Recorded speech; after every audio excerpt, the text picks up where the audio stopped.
What is up, everybody? I just got home from the 2024 European Championship in Berlin, and before we even hop into my deck and all that, which I'll show you in a second, I just want to say I had a great time meeting everybody at the event, playing tons of different Yu-Gi-Oh retro formats and all that, so shout outs to all the people I hang out with during the weekend. But obviously, I know what you're here for. I played White Forest Runick at the tournament, and I ended up making it into the top 64. Before we hop into the exact list, I want to give a couple shout outs, mainly to the people I prepped with. Shout outs to Pack for always being there to bounce some ideas off. It's always very helpful, as well as Vince, who also made top 64 with the deck, and we talked about the deck a couple days before the event, and we ended up playing very similar lists. So shout outs to SmartGuard for helping me get my hands on the Infinite Forbidden cards, and also a shout out to Holon Card Shop for the OCG sleeves, the synchro sleeves for the extra deck. Very fitting. Check out their links in the description down below, all that good stuff. And obviously shout outs to all the other sponsors of the channel. All the links are going to be in the description down below. I played Runick White Forest because I simply did not want to play Snake Eyes. I did not actually think it is the best deck in the format, but I did take it kind of seriously in the preparations, and I think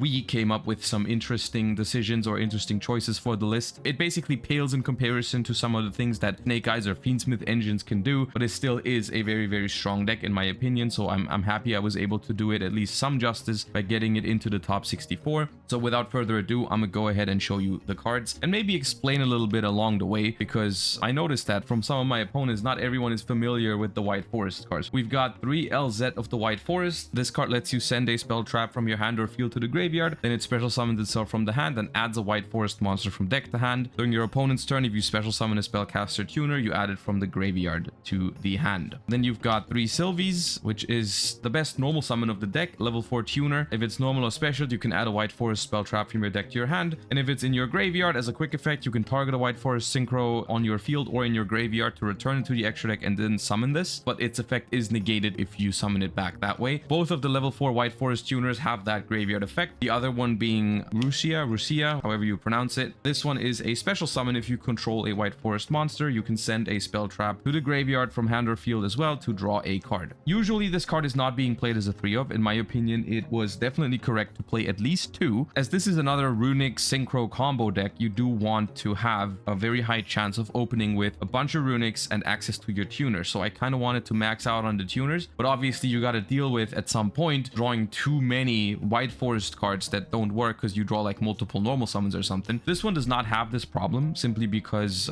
if you draw it as your only White Forest, you're still happy about it because it's a level 4 tuner, so it allows you to go into your very important level 6 synchros. And if you draw multiple White Forest cards, then this one is still an extender, right? So this is technically the best one to draw in multiple. So what we have here is we have a good normal summon. This one is exclusively a special summon, and this one can be a normal or special summon. So no matter what pairing you draw, you're going to be fine. So let's very quickly talk about a card that is not in my deck, and that is a Stellar of the White Forest, which might surprise a lot of people, or will probably surprise a lot of people, because this is like the White Forest card that you will find in like almost any like combo tutorial or combo video about White Forest. This is always the fancy starter that does everything. But the problem with this card is that it's not a tuner, and it's by far the most vulnerable card in the deck, because if you normal summon this and get hand trapped, you have no way to access a tuner unless you hard draw Rusia. Basically, it's just a nice bonus if you open with a Stellar and it resolves, because then you have like the level 2 body on the board, and that later on can summon itself back from the graveyard. But this is a Runick version of the deck, so you can already spam level 2 bodies very easily. So taking that risk of normal summoning a Stellar over any other White Forest normal summon is not worth it. I would much rather normal summon a Rusia or a Sylvie to have a guaranteed level 4 tuner even if they get interacted with. In order to maintain a high White Forest count, I played these 9, which is definitely enough. If anything, I would even cut a Rusia after the tournament, but a Stellar is a card that I do not think belongs in the deck in the current format, at least not in the Runick version. To round off the White Forest cards, we got one Tails, which is in my opinion the worst card in the deck, simply because it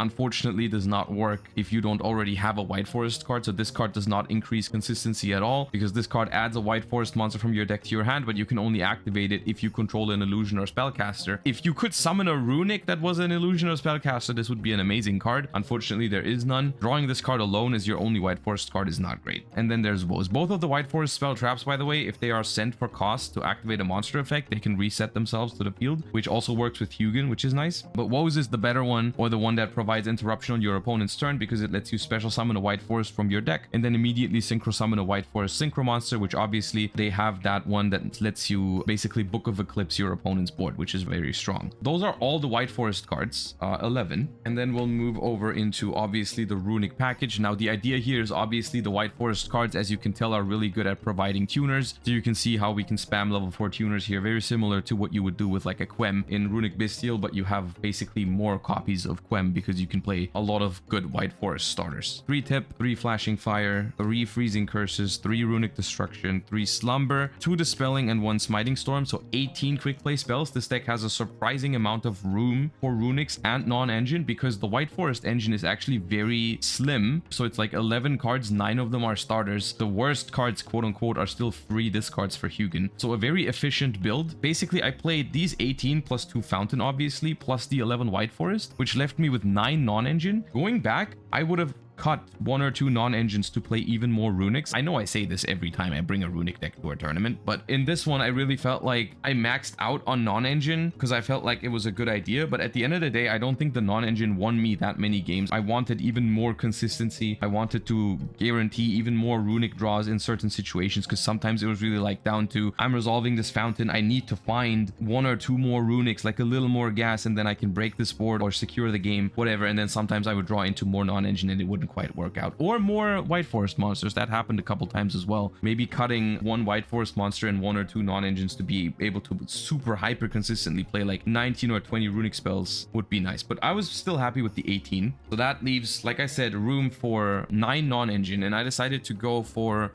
3 Talents and 3 Evenly Matched. Basically, Talents is just an all-around good card, whether you're going first or second. I wish I played 2. It happened a lot that I would like activate a Talents, draw another Talents, or activate Talents, then resolve Fountain, draw another Talents. I've often been playing 2 Talents in my Runick combo builds, and maybe I should have just done that again. I kind of last minute added in the 3rd one. I sided it out a lot simply because I noticed relatively early into the event that I'm feeling more comfortable with 2. That just seems like the right number for me on that card. Evenly Matched was not that great for me, unironically. The idea behind it is that if you resolve Evenly Matched against a Fiendsmith Snake Eye, their follow-up is actually very, very poor because they have so little extra deck space now and they only play 1 Flamberge. If they go for the full combo with Desiree, which is not a guarantee, they don't always go for that, but if they do, you can pair the Evenly with a lot of cards to still make it go through. For example, if you have Tip or Destruction, what you do is you simply enter the battle phase and then you go Destruction or you Tip for Destruction and you Destruction the equip spell on the Desiree, because that one can be targeted, and then the Desiree can no longer negate the Evenly Matched and you just resolve the Evenly, right? So if you pair the Evenly with those, you just get it through, or you have a second Evenly. That's another option.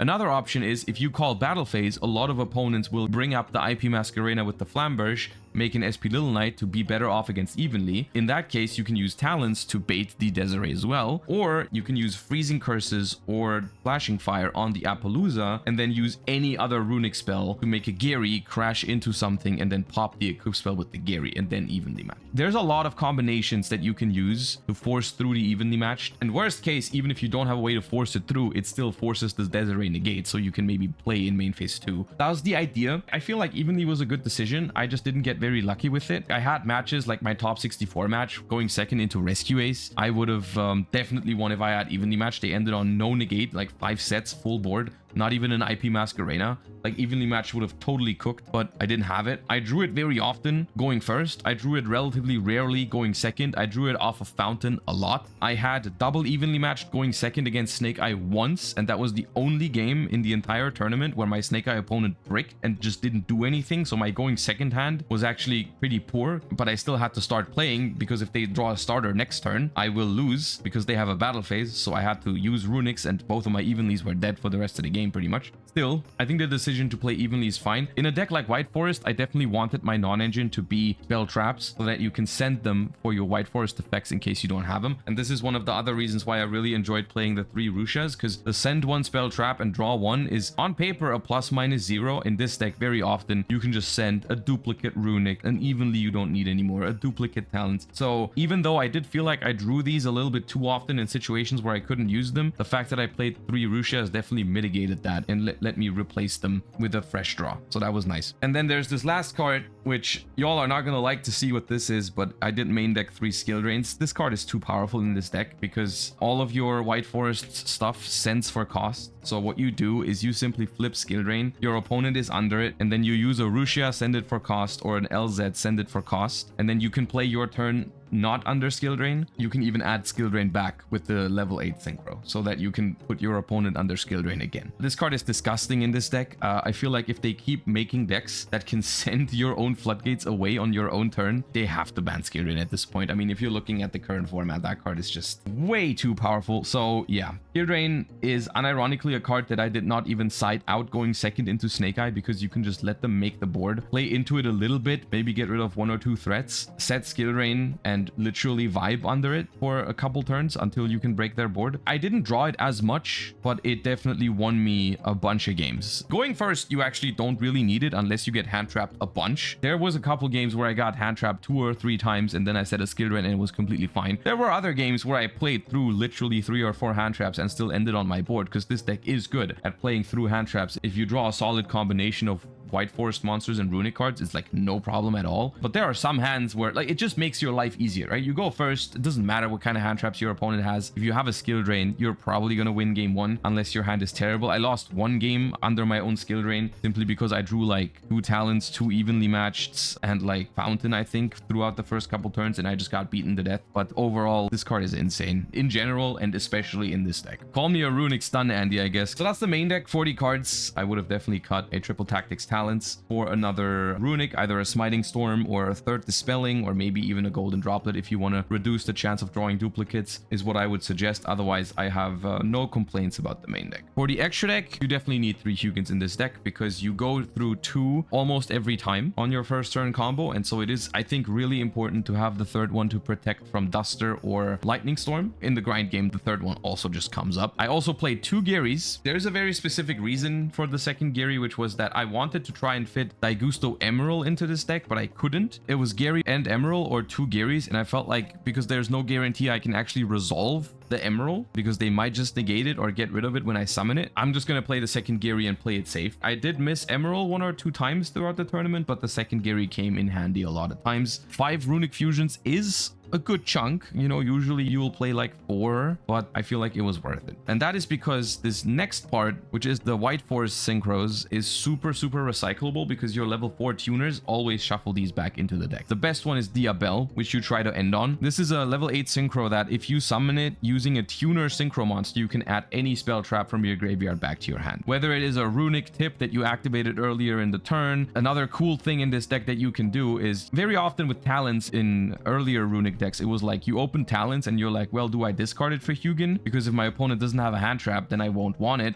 But if they do have a hand trap, I want to keep it. In this deck, what you can do is you can just pitch it, and then if your opponent does have a hand trap, you can add it back later and use it. Also insane in the grind game, of course. The more important effect on this card, though, is that during your opponent's turn, or not only during your opponent's turn, but whenever your opponent activates a card or effect similar to SP Little Knight, you can send a spell trap from your hand or field to the graveyard to special summon any synchro tuner from your extra deck, graveyard, or banishment. So what you summon most of the time with this is Silvera, which is on summon, book your opponent's entire board. It also makes your synchros bigger, your illusion and spellcasters by 500, lets them do double piercing damage, which came in handy a couple of times when I did have a battle phase. And then RCLI is the one that you make on turn 1 with Hugin plus a level 4 tuner, because this one on summon lets you send a spell trap for cost to add any White Forest spell trap from your deck to your hand. It also makes your spellcasters and illusion synchros not be able to be destroyed by card effects, which I don't think that came in handy even once, but in theory it can help against Promethean Princess. Then there's a Chaos Angel. This card is phenomenal. Obviously you can make this with light plus dark very consistently, because Gary plus the level 6s makes this light and dark, which is actually really powerful against the Fiendsmith Snake Eye deck. They can basically only out it with Droplet or Imperm, so phenomenal card. Cheng Ying is the main way how you outgrind Snake Eye. This deck actually can compete with Snake Eye in a grind game. You just have to start playing playing the game, which is the problem going second sometimes. You know, to set up such an oppressive board, you can't even get going. But if you do get going, this deck actually outgrinds Snake Eyes relatively well, especially if they make a little mistake here and there because they're not familiar with the cards. The main purpose of this card is obviously banishing a lot of their crucial one-ofs. If you can banish a crucial part out of the Fiendsmith extra deck, that complete engine can fall apart. If you banish the one-of Flamberge, the one-of Promethean, the one-of Snake Eye Diabellstar, like you can really mess up their grind game super well. The goal going second is basically pick apart their board, make a Cheng Ying, resolve it once, and then on your opponent's turn it's still here, it still banishes 2 more cards, and it's really hard for Snake Eye to push through this. So this is your main win condition, I would say, against Snake Eye. We're still playing Coral Dragon and Triage Master because the level 6 synchro summoning in this deck is just so relevant. This one is also another way you can very easily go into Chaos Angel. You make this, draw a card, then you summon Gary, Light and Dark. Coral Dragon is something you can summon off of Diabell as well because it is a synchro tuner. The main purpose for this card is that it is a tuner as well, so this can also make you a Diabell together with a Hugin to get a draw, and you can use its discard effect very well to obviously clear your opponent's board when you don't have a battle phase. There's a Zapper Shrimp. This card is nice. You can summon it off of Diabell on summon, and lets you send any other card to the graveyard to pop a spell trap, which is really good against Tenpai actually, because if you end on Diabell against Tenpai, even if they have the field spell, in response to the field spell activation, you can use Diabell to summon out Zapper Shrimp, up the field spell, and then Zapper Shrimp is a quick effect synchro. So you can make a Chaos Angel on your opponent's turn, or a Cheng Ying, depending on what you want. So really neat card. Doesn't come up often, but when it does, it's really powerful because you need a good reason to not go into the book effect of Silvera because that's so powerful. But you can technically also do that with the trap, right? Like what you do with this deck very often, obviously it's a Runick combo deck. There's no super straight like lines. It's just depending on what you draw and what kind of Runicks and what fountain draws. But you basically always end on Diabell plus the trap card. You can either do the Zapper Shrimp play plus the book play. You can also book twice because the book effect on this is not once per turn. So what you can do is you can go Diabell, summon it out, then you can use one of the tuners in the graveyard to put it back into the extra deck, and then you can synchro into it with the woes. So you can book your opponent's board twice even though you only play the synchro once. And then obviously we have SP and we have Typhon. Typhon is especially important going second if you draw Skill Drain, because you really need to get that Desiree off the board of the Snake Eye opponent, because otherwise the Desiree, once it hits the graveyard, can send your Skill Drain. So bouncing it to the extra deck is very crucial. This is the extra deck. It's relatively tight. Honorable mentions that I wanted to play but couldn't fit include Baguska and Daigusto Emerald. It was either Emerald and Baguska or Coral Dragon and Giri. I went for these and I summoned Coral Dragon a lot, so I'm happy I made that decision. The side deck,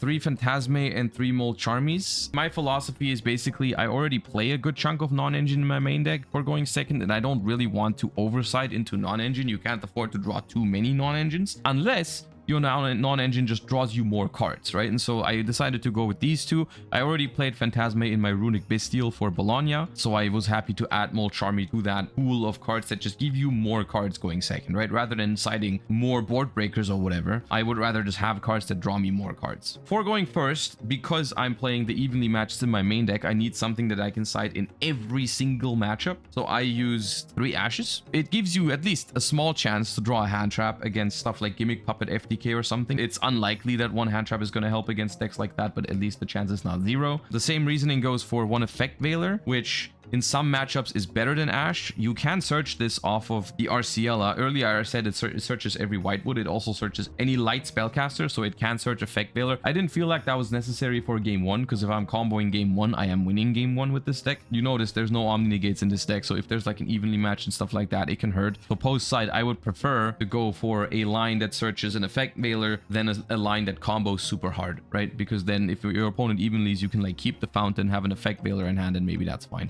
And here's the annoying part of my side deck. And this is especially a big problem in this deck, but also for other decks, because the Lacrima burn exists in this format. You just have no choice but to play Dogwood and Scarlight, simply because your deck does not have a battle phase. If they burn you for 1200, even if there's like 10 minutes left, you have like no chance of winning, which did happen in top 64. Shocker. It was a problem that I was aware of beforehand with this deck. Like I knew that was going to be a problem, but I wanted to play it, and so I played these to at least have a chance. It's a very annoying dynamic because it felt like game 1 was a real game, game 2 was also often a real game, and game 3 in this tournament was very rarely a real game of Yu-Gi-Oh! Yu-Gi-Oh! That is in part because my deck is relatively slow, but obviously throughout the tournament you saw this card even in something like the winning Tenpai deck, which is normally a really fast deck, but even those decks have to be prepared for that situation at the moment. I wish that wasn't a part of it at the moment, but it is what it is. Speaking of which, the last card in my side deck is Rivalry. People are gonna call me a hypocrite for that. I do hate Floodgates, similar to Skill Drain, but if it means I can flip a card against Snake Eyes and just win the game off of it if they don't out it, I feel like it'd be stupid not to play it. The same goes for the Skill Drains in my main deck. This card is not good against every deck. It's not good against Tenpai, not as good against Yubel, so I decided not to main deck it. This deck does not really care. Once you've set up a board, you can play with either spellcasters or illusions. You can even just sit on like a Chaos Angel in a Rivalry. I did that once. The card should be banned, same as Skill Drain. As long as they're legal, decks are gonna play them. I won one game with this against Snake Eye, but that one, it did feel good because, you know, they are the overpowered Snake Eye deck and I got hand trapped like 3 times, and so I was just like, okay, you know what? I'll just activate this Rivalry of the Warlords.